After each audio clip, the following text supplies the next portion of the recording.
यहाँ पर क्या हम देख सकते हैं कि वो बीजेपी या फिर केंद्रीय जांच एजेंसी को जवाब देते हुए नजर आएंगे, या फिर यहाँ पर उनकी गिरफ्तारी हो सकती है, या तो वो पहले जवाब दे दें या फिर गिरफ्तारी हो। तो आप किस तरीके से देखते हैं कि पहले गिरफ्तारी होगी या फिर अरविंद केजरीवाल सटीकता से जवाब यहाँ देंगे और अपने आप को बेगुनाह साबित करेंगे? देखिए, बिल्कुल दौलत, इसको लेकर भी लगातार बयानबाजी दोनों पक्षों से ही चल रही है। अगर आप बीजेपी के लोगों को देखें तो वो ये बात कहते हैं कि केजरीवाल भगोड़े हैं, केजरीवाल पेश नहीं होना चाहते, ईडी से डर रहे हैं, उनके ऊपर जो घोटाले के आरोप हैं उनसे वो बचना चाहते हैं। इस तरह की तमाम सारी बातें वो कहते हुए नजर आते हैं। भाई, अगर हम अरविंद केजरीवाल को सुने तो कहते हैं भाई ये काम तो ईडी का है, बीजेपी वाले इतने क्यों परेशान हो रहे हैं, ईडी को लगेगा मुझे पकड़ना है, गिरफ्तार करना है तो वो करेगी। ऐसे में बीजेपी को इतनी इस बात से क्यों प्रॉब्लम हो रही है? तो लगातार सत्ता और विपक्ष का जो खेल है वो यहाँ पर चलता हुआ नजर आ रहा है। भाई, आपने जो बात कही है कि क्या केजरीवाल को पेश होना चाहिए, देखिए संवैधानिक प्रक्रिया ये कहती है कि आप जाएं, बात करें और जो ईडी के सवालों के जवाब दें। ऐसे में ये डर से कि मुझे पकड़ लेंगे, मुझे गिरफ्तार कर लेंगे, तो ये कहीं ना कहीं उनके प्रति निगेटिव भी जा रहा है कि भाई आप क्यों आंख मिचौली के खेल खेलते हुए नजर आते हैं। कभी आप कहते हैं कि मैं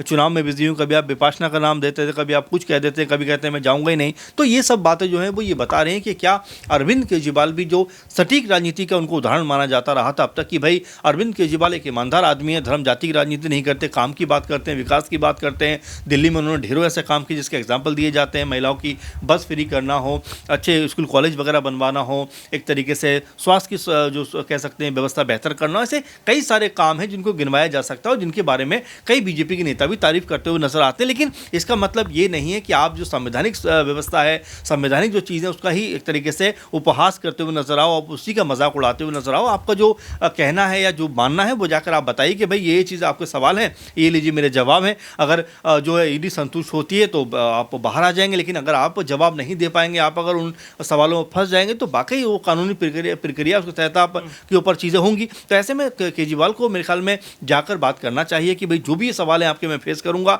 ऐसा ना करके कहीं ना कहीं वो अपने प्रति एक नेगेटिव माहौल दिल्ली में बनाना है जिसकी ज़रूरत मेरे ख्याल से उनको नहीं है। हो सकता है आने वाले दिनों में अगर समन एक और आता है ईडी का, क्योंकि अब 7 तारीख को हो सकता है कोर्ट भी कोई फैसला कर दे, तो उनको पेश होना पड़े।